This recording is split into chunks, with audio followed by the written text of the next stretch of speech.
Mapalad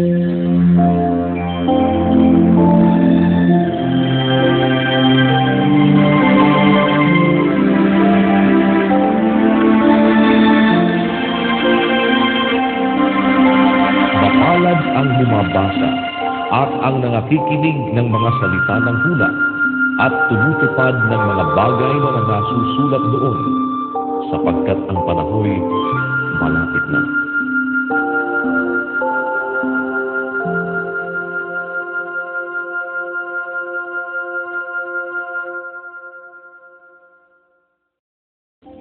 Lucas Kapitulo 3. Nang 15 taon nga ng paghahari ni Tiberio Cesar, na nooy gobernador sa Judea si Poncio Pilato, at tetrarka sa Galilea si Herodes, at ang kaniyang kapatid na si Felipe ay tetrarka sa lalawigan ng Iturea at Traconite, at si Lisanias ay tetrarka sa Abilinia. Nang kasalukuyang mga pangulong saserdote si Anas at si Caifas, ay dumating ang salita ng Diyos kay Juan, anak ni Zacarias, sa ilang. At siya'y napasabuong lupain sa palibot-libot ng Jordan, na ipinangangaral ang bautismo ng pagsisisi sa ikapagpapatawad ng mga kasalanan.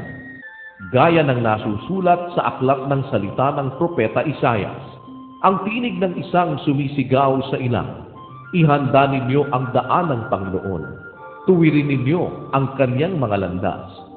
Lahat ng libis ay tatambakan, at pababain ang bawat bundok at burol, at ang liko ay matutuwid, at ang mga daang baku-bako ay mga papatag. At makikita ng lahat ng laman ang pagliligtas ng Diyos. Sinasabi nga niya sa mga karamihang nagsisilabas upang magpabautismo sa Kanya, kayong lahi ng mga ulupong, sino ang sa inyo'y nag-udyok upang tumakas sa galit na darating?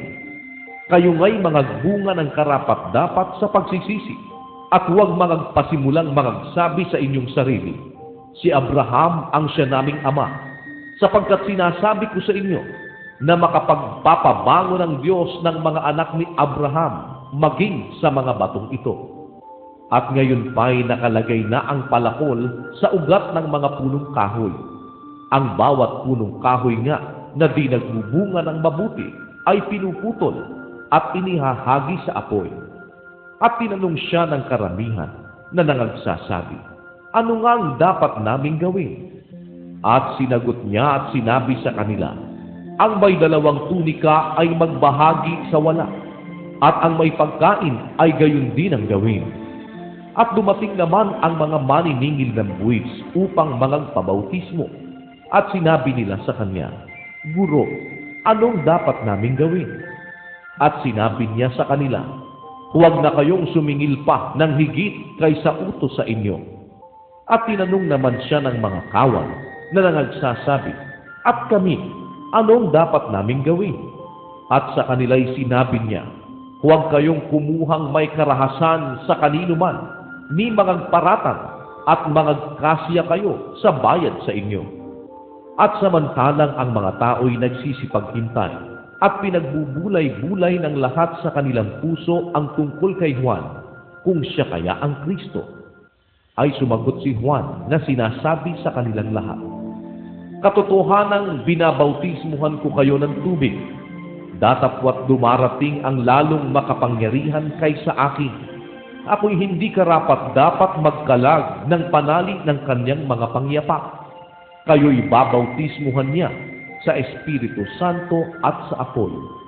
Nasa kanyang kamay ang kanyang kalaykay upang linising lubos ang kanyang giikan at tipunin ng trigo sa kanyang bangan. Datapwat susunugin niya ang dayami sa apoy na hindi mapapatay. Sa mga iba pang maraming pangaral, ay ipinangangaral nga niya sa bayan ang mabuting balita. Datapwat si Herodes na tetrarka, palibhas ay pinagwikaan niya dahil kay Herodias na asawa ng kanyang kapatid, at dahil sa lahat ng masasamang bagay na ginawa ni Herodes, ay naparagdag naman ito sa lahat na kinulong niya si Juan sa bilangguan. Nangyari nga nang mabautismuhan ang buong bayan na si Jesus ay binautismuhan naman at nang nananalangin ay nabuksan ng langit. At bumaba sa kanya ang Espiritu Santo na may anyong katawan, tulad sa isang kalapati, at nanggaling ang isang tinig sa langit. Ikaw ang sinisinta kong anak, sa iyo ako lubos na nalulugod.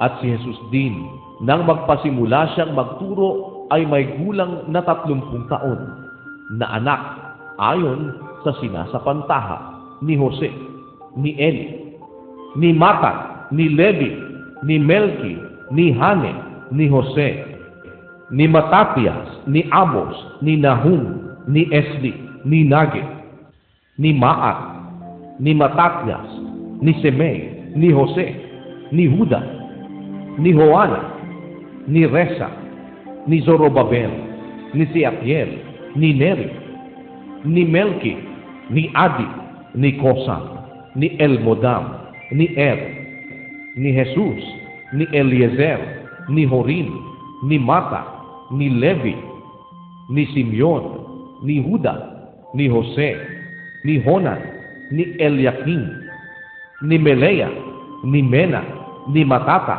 ni Natan, ni David, ni Jesse, ni Obed, ni Boaz, ni Salmon, ni Naason, ni Aminadab, ni Aram, ni Esrom, ni Fares, ni Huda, ni Jacob, ni Isaac, ni Abraham, ni Tare, ni Nahor, ni Serug, ni Regan, ni Paleg, ni Eber, ni Sela, ni Kainan, ni Arfaksad, ni Sem, ni Noe, ni Lamek, ni Matusalem, ni Enoch, ni Hared, ni Mahalaleel, ni Kainan, ni Enos, ni Seth, ni Adam ng Diyos.